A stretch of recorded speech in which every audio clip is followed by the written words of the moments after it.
नाट्यकार तथा राजनेता देव त्रिपाठी परलोक। भद्रक जिला बंद ब्लक अणिज पंचायत मंगलपुर ग्रामर विशिष्ट नाट्यकार तथा राजनेता देवेंद्र त्रिपाठी 69 वर्ष बयस परलोक घटी। दीर्घ दिन हे से विभिन्न रोग पीड़ित होई भुवनेश्वर स्थित एम्स हस्पिटाल चिकित्साधीन थिबा बेले बुधवार विलंबित रात्र परलोक घटी।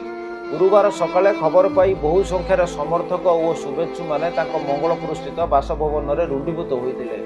मर शरीर पाटपुर पहुंचा पर जिला परिषद अध्यक्ष प्रफुल्ल जेना, ब्लॉक अध्यक्ष मनोरंजन घड़ई, पूर्वतन सरपंच बनमाली बेहेरा, वरिष्ठ बीजेपी नेता अशोक पाणिग्राही, संतोष बारिक, बीजेपी महताब मंडल सभापति अमूल्य रत्न नंद, पूर्वतन मंडल सभापति गोपालकृष्ण दास, सुभाष पंडा, वरिष्ठ नागरिक अजय साहू, अशोक महांती, नरीपुर आदर्श सेवा संगठन सभापति बाकी पाणिग्राही, उपसभापति श्रीकांत पंडा, कोषाध्यक्ष रमेश पंडा, गणेश जेना प्रमुख मर शरीर में पुष्पमाल्य अर्पण पूर्वक श्रद्धांजलि अर्पण करते।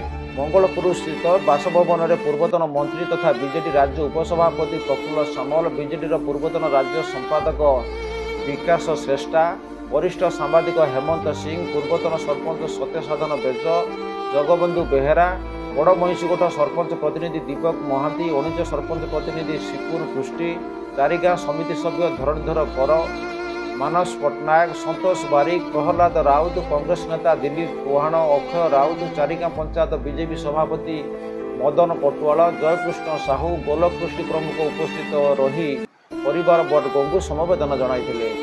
परे तांका मर शरीर को शोभायात्रा निया जाई अणिज और मंगलपुर ग्राम परिक्रमा करा जाई अंतिम संस्कार करा जाइथिला।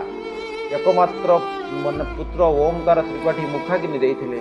मृत्युशଯ୍ୟା निकटरे भाई लिंगराज त्रिपाठी, रघुनाथ त्रिपाठी, भौणी गीतांजलि, मिनती, सुनीता, टिकिली, उषा, चिन्नू, रिनू, भिणई, बसंत पाणिग्राही, देवेंद्र मिश्र, अश्वनी पाढ़ी, देवेंद्र पंडा, संजय पंडा, एकमात्र झील ऐश्वर्या, ज्वाई पिंटू समेत आत्मीय स्वजन उपस्थित थे।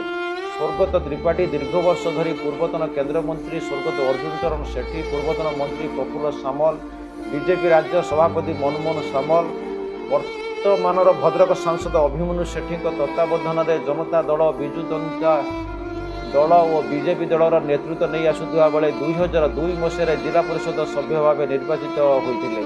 पूर्वर से नाटक माँ डाकुची आ, एत समन को राति कहीं एवं दूरदर्शन में प्रसारित नाटक शकुंतला घरे घरे परिचित थे। मृत्यु खबर पाई भद्रक सांसद अभिमन्यु सेठी, भंडारीपुखुरी विधानसभा बीजेपी नेता डॉक्टर सुधांशु शेखर नायक शोक व्यक्त कर। भल खबर न्यूज 24 बंद।